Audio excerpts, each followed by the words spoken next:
Goodness. we are really blessed to have Catherine join our team. She has a unique history that again, we are blessed. So I'll let you tell your story, Catherine, so I don't hack it all up. And she goes by Cat. So when you said that, all of us cats, I was like, yeah, she's right there, or over here. That's funny. Yeah, I mean, um, I grew up in a family where my parents had multiple businesses, and at some point, they made that heavy decision to sell them all because my dad was spending no time with us. You know, we had restaurants, hotels, all that fun stuff. So, my dad was definitely the absent father, and my mom was helping him as much as she could. So at some point, they decided to sell everything, and they found it took them about a year, but they found Action Coach. So since it's a franchise, eventually my dad and my mom decided to do that instead. And I mean, it just changed everything for us.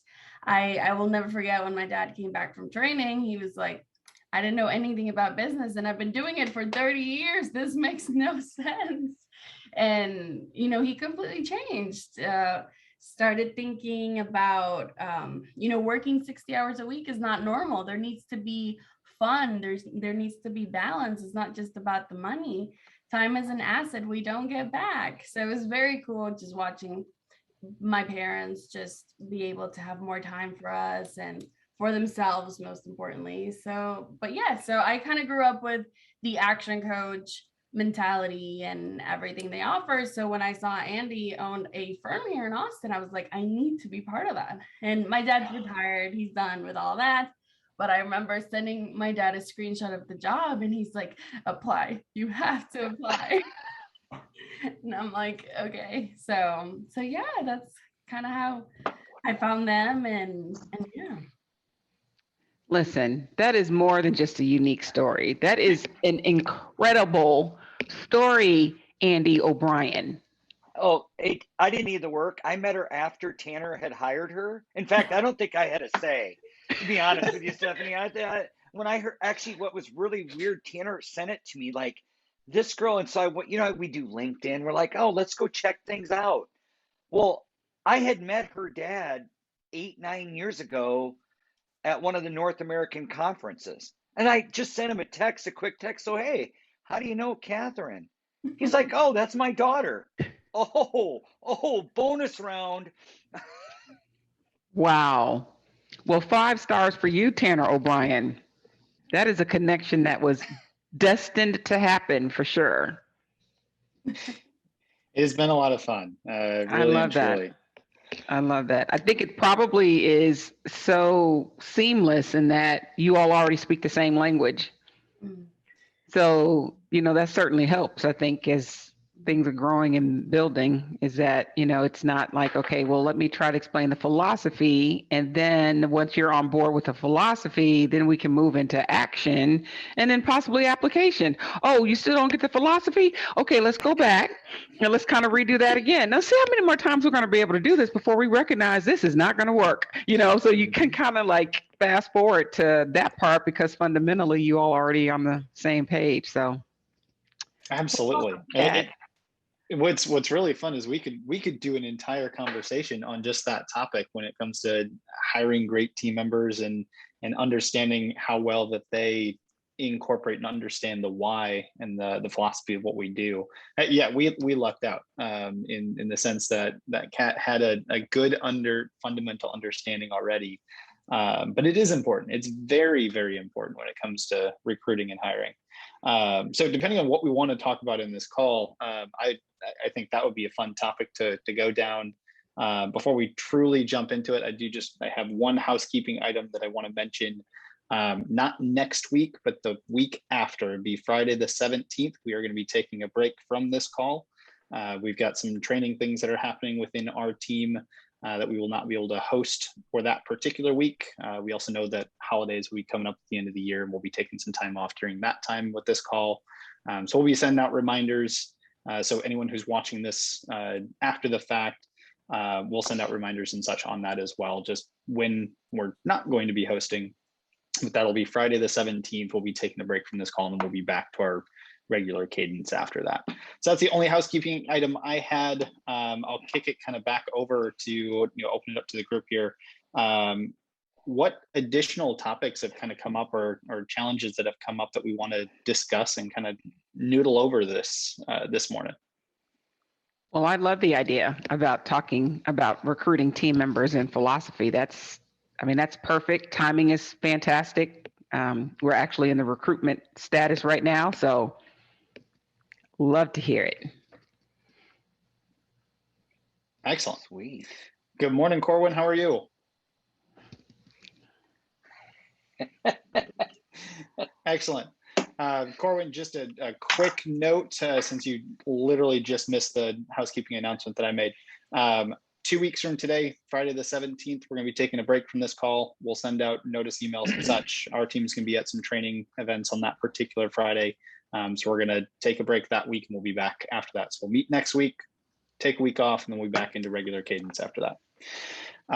Excellent. So we've got 2 votes, I think, for hiring, recruiting, understanding the value of bringing on team members that really understand the why and kind of the philosophy behind what you do and why you do it. Corwin, is there anything on your plate that you would like to noodle around this morning on this call? Not particularly. I'm tuned in to kind of hear what's going on. My lane's gotten a lot smaller recently, as you know. My job is to generate revenue and nothing else. Excellent. Well, I will open it up then. Thoughts, where do we want to take as a jumping point with this topic on hiring, recruiting, and really building great teams, and starting with that initial philosophy of how we recruit and inspire people to come and join our teams? I'll jump in. I was just going to share that I'm finding, well, Ken, I'm not sure if you're aware, but I know Andy is, that Darren and I share the same office space, but we're 2 separate businesses. So I'm obviously a State Farm agent. He's a State Farm agent, totally independent contractors, don't share a paycheck. We just, share space. But she's still the boss. Yeah. For the record, of which I'm glad this is being recorded. But that being said, I find that philosophically, there's a distinction between the way that he recruits and the way that I recruit. Like, he's more in selling the opportunity to candidates. I'm more in the candidates proving that they are a fit for the opportunity. And so I'd like to kind of explore that a little bit, because I think that goes back to fundamentally where we were talking about earlier about Kat, that I think there's something about having that fundamental understanding and wanting to lean in and be a part of what the mission is, as opposed to me convincing you or trying to sell you on this is why you should do it. So just curious about that thought process and philosophy. Hey, Tanner, just quickly grab your notes from Global Conference. I'm trying to remember what you called it. I wanted to get verification on what Lord Sugar. Do you guys know who Lord Sugar is? No, but that's a great name. Yeah, so I thought too. So we have our founder, Brad Sugars, interviewed Lord Sugar, who was the original apprentice in the UK. He was actually the one who actually coined the phrase "you're fired." And in the interview, they talked about 1,000 things, but one of the biggest things and Tanner mentioned the words here, somebody did, they get it. And I remember Lord Sugar in the interview with Brad, they were going on and talking about different people and interviewing people. And Lord Sugar said this to me, which, to your point, and to Kat and even Tanner joining our firm, it was, do they get it? If you gave it to them on a bumper sticker, do they get it? Do they understand what we're trying to do here? And I think that's one of the caveats that we have to, again, we have to get through with our people. Wouldn't you agree? Is, do they understand it? Do they get it? Are they, what are they doing here? And so that was the one thing I remembered off the Yep. top of my head. And I know Tanner's our really good note taker. Like, he can take notes like nobody else, like Corwin does. And it's like all detailed out. So what else did he say, Tanner? Well, thank you for putting me on the spot with that one, because that's probably one of the few that I have the least amount of notes on.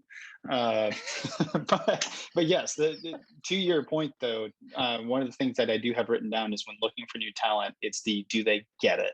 Can they see and understand the vision? And it's really that understanding of why we do what we do, right?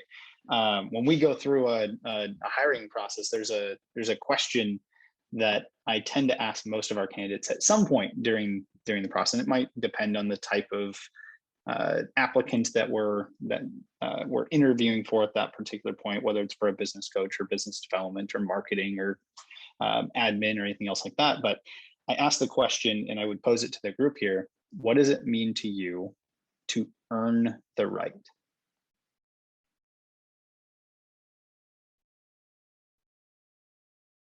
So I pose that question back to this group, and I'd love to hear responses on what you believe it means, or what it means to you to earn the right. I think it's almost exclusive to bringing effort. And one of the things that, we've got of the 12-person sales team that I tried to put together over the last 8 months, we got one guy left. And the reason he's still around is because he brings something to the table. There were a lot of people along the way that they didn't want to bring anything to the table. They just wanted to take money from the table. And they wanted to be paid more than what they were worth from a case split perspective. Whenever I tell them, my ultimate goal in 2022 is to replace you with an hourly worker. Like, this position will no longer exist from an agent standpoint. And so, but the one person left who continues showing up every day, he makes his calls, he's getting better on a daily basis, and we talk about it, but he brings effort. And from his perspective, and I've been beating it into him, lack of better ways of saying it. I've been telling him for a long time, as a coach, if mistakes are made, the mistakes are on me. I can fix those things. That's that short time period turnaround stuff. But they have to bring the effort to the table. And if there is no effort, ultimately nothing's going to get accomplished, and mistakes will never get fixed because they'll never get made.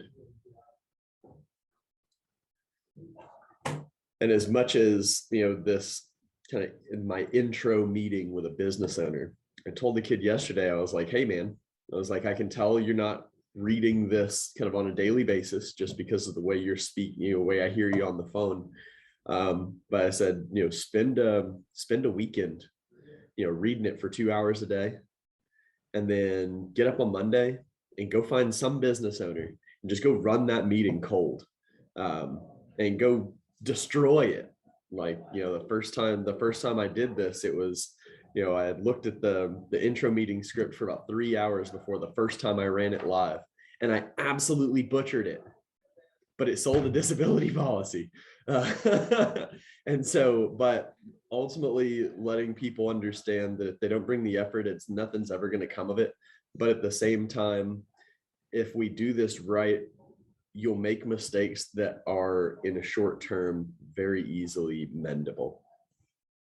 But that's earning it, is bringing something to the table. And more times than not, that's effort.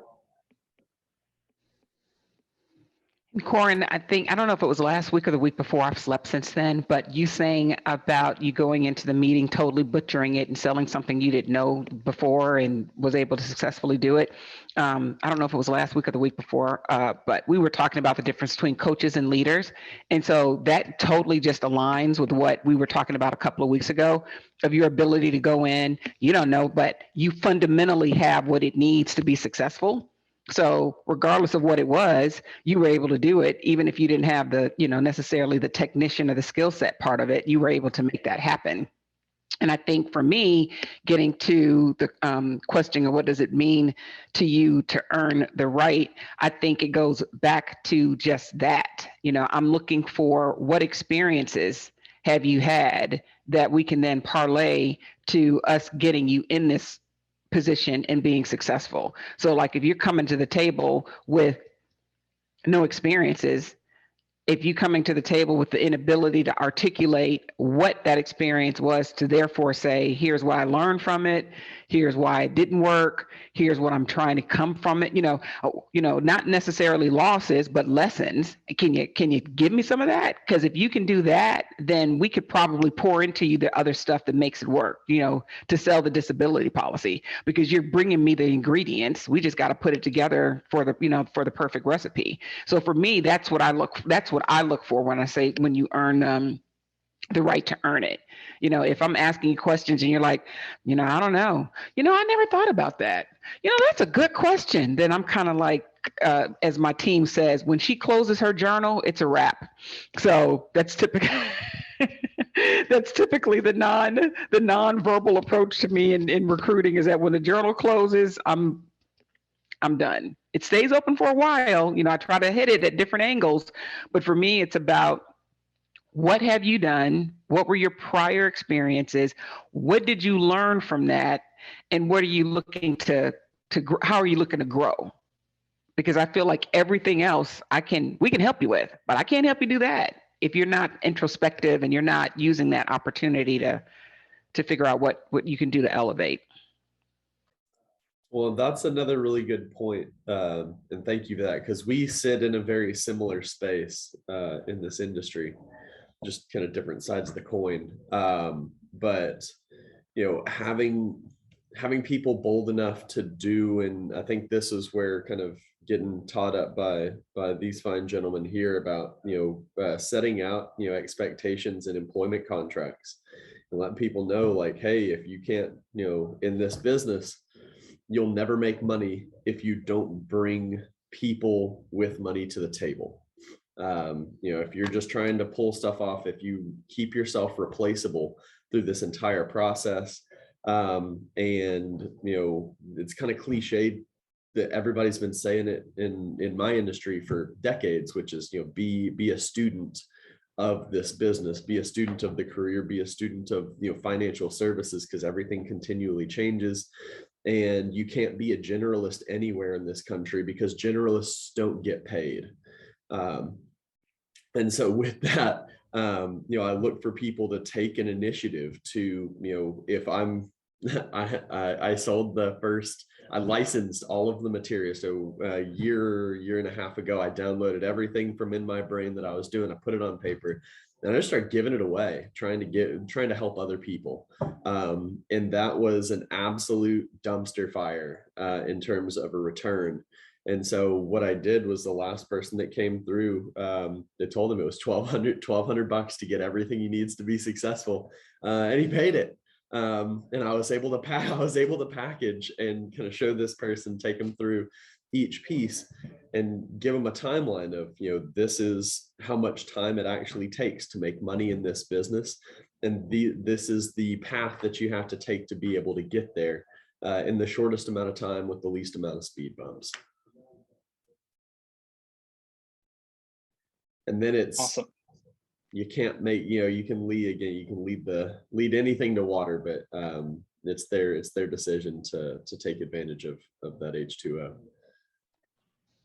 And I loved your point. Oh my goodness, it's so good about the difference between, because that's so clear. Didn't want to bring anything to the table, but they want to pull from the table. I mean, I think kind of getting back to that conversation around experiences, I think that's a qualifier right there. I mean, that takes care of a lot of questions by just trying to compare what those experiences were in terms of were they taken from the table or were they bringing to the table, even when they're communicating their own experience. Like you could use that as part of your rubrics or part of your qualifier to say, as they're explaining that experience to me, what side of the table were they on in that? So I loved that. And I can hear, as I'm rolling back in my head with team members, I can definitely see why it worked or why it didn't, just by on that, besides everything else, but that one question, you can definitely Yeah.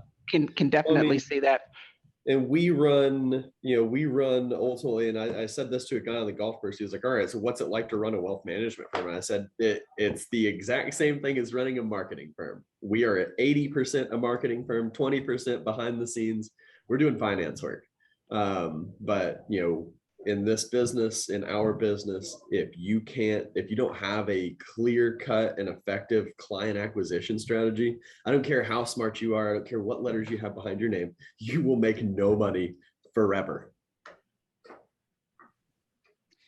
I want to touch on another piece. Stephanie, you had mentioned looking to grow when you were going through a couple minutes ago. And I want to just pause on that one and ask how important is it to you when you bring on a new team member, look for new talent, that they are looking for growth, looking for ways to continue to learn and look at things in a different way, or just that personal development within the business, within themselves? How important is that factor when it comes to bringing on new team members?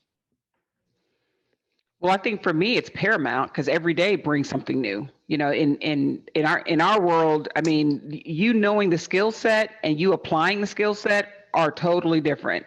One word in a person's response to what happened can change the whole outcome on what we will do. So, it's that ability to be nimble and to be flexible and to be able to say, okay, I learned this, or based on what was communicated to me, it's going to require me to do this before I can provide a solution. So I think for me, that growth that the growth is paramount in their ability to do the job successfully, because every day is going to bring a different challenge. And even our most tenured team member today, who is incredibly experienced, still feels that same sense of urgency and the ability to constantly be looking and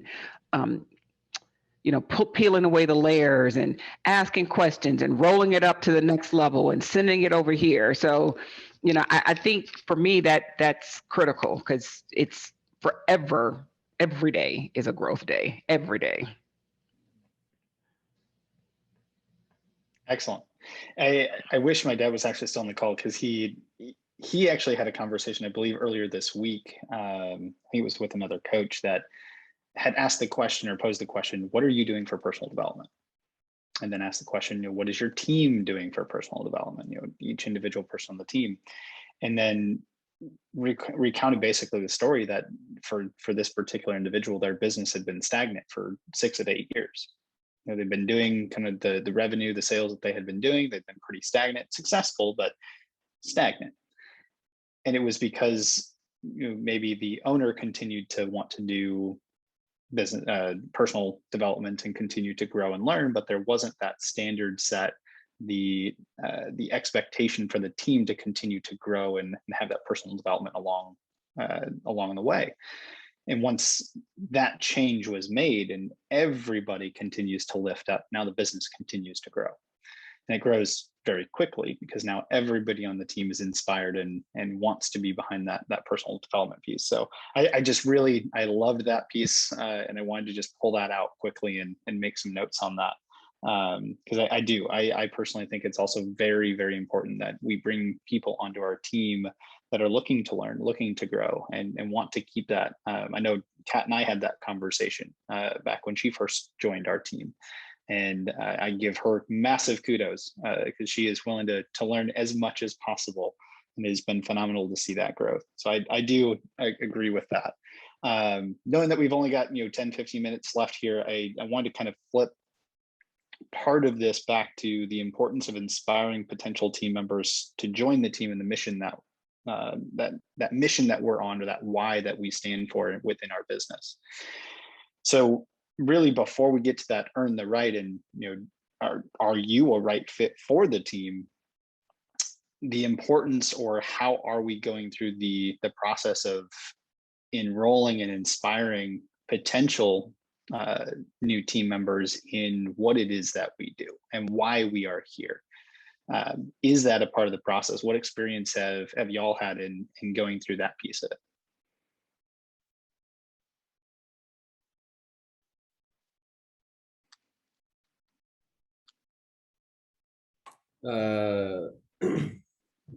I have found out personally, and I have been told by Andy O'Brien many times, that there aren't very many me's out there that are looking for jobs with me.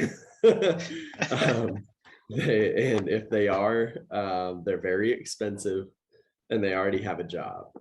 But no, I've found one in my path of ultimately bringing on people who can see what I do and become attracted to it. They don't make it to this organization without having some sort of interest in helping people from a financial perspective.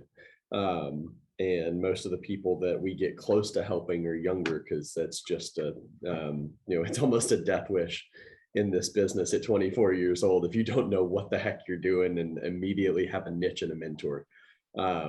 And so with that, 1 out of 12.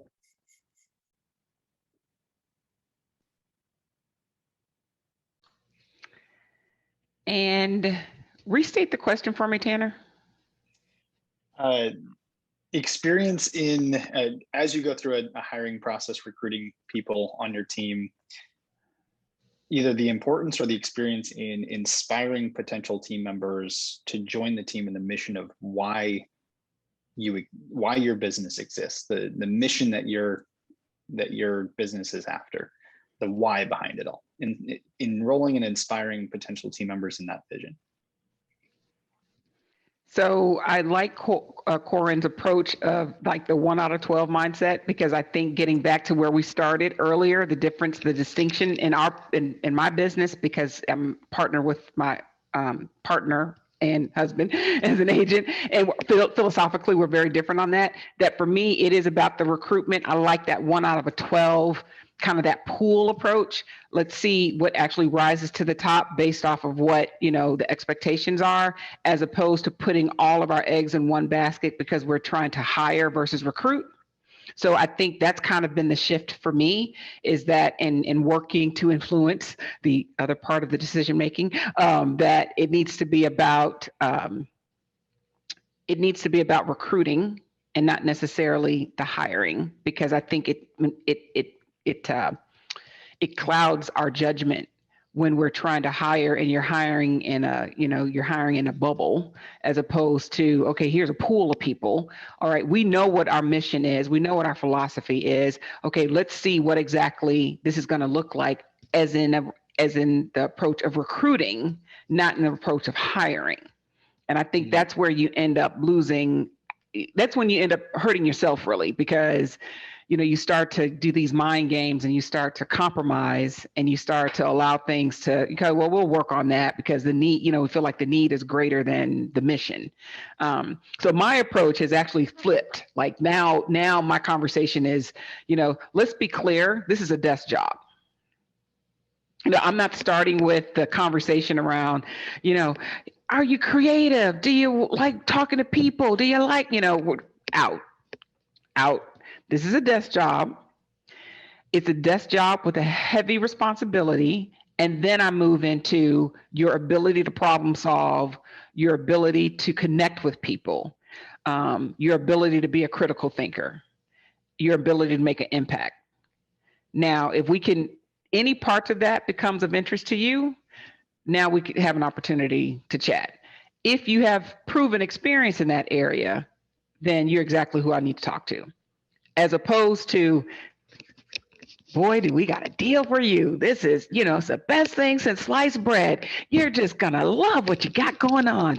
Come on, so I've kind of moved away from that. And I've only tried it for a little bit of time, but it's been interesting to see. And I put it on my business Facebook page as an application.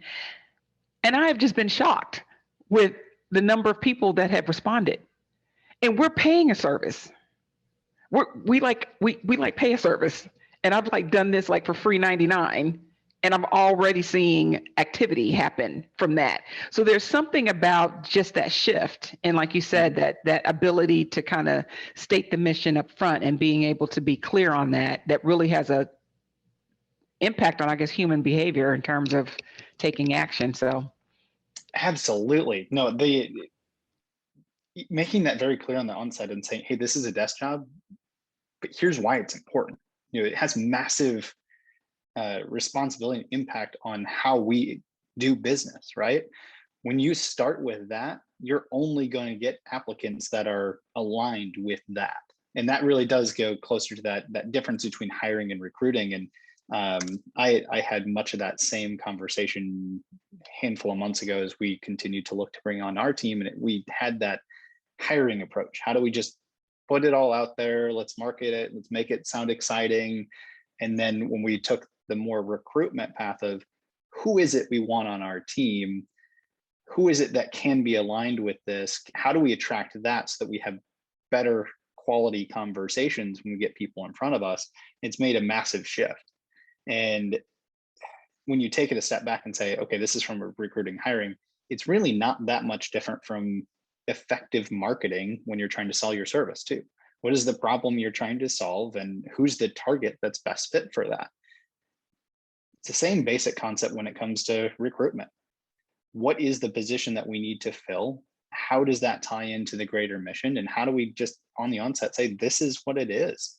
If this is something that makes sense to you and you understand that why behind it, you'll be a great fit. And we can talk about all the other fancy, fun things that go along with it after that. Because then it becomes a really fun conversation. So I thank you for sharing that, because I think that is of tremendous value in this conversation today. So we do have just a couple minutes left here. What wrap up kind of final parting thoughts do y'all have on this topic of really recruiting and inspiring the right type of team members to want to be a part of the journey that your business is on? I just wanted to thank Stephanie real quick for the kind of separating the concept between recruiting and hiring. It's not something that I'd ever spent too much time thinking about, but I really appreciate you helping me out today with kind of the concept of there's a difference between going and finding somebody to give money and do a job rather than going out to find somebody who aligns with your purpose and who is interested in accomplishing what is to be accomplished in the space that, kind of we have set for them to accomplish in. Thank you for that. You're welcome. Absolutely.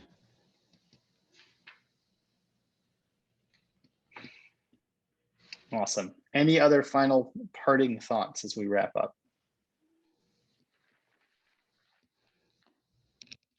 It's perfect timing for me. So as I am recruiting and hiring, mostly recruiting, but just certainly allowing me to kind of stand firm in this philosophy as I work with the other bull in the china shop in our office.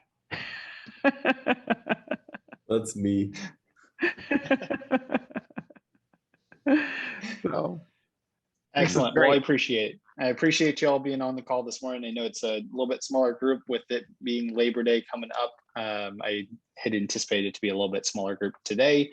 We will be back next week, Friday, same time. The following week, Friday the 17th, we will take off, and then we'll be back to our regular cadence after that. If there's anything that y'all have thoughts on, ideas for next conversation topics, anything like that, feel free to text or email either Andy, even Kat. You can send messages over to her and let us know. We're happy to bring some of those up in the calls as we continue to grow this community here. So thank you again for joining. Feel free to invite others to the group as we continue to roll along here, and make it a fantastic rest of your day and just have a wonderful, hopefully long and somewhat relaxing weekend. Thanks, guys. Bye-bye. Take care.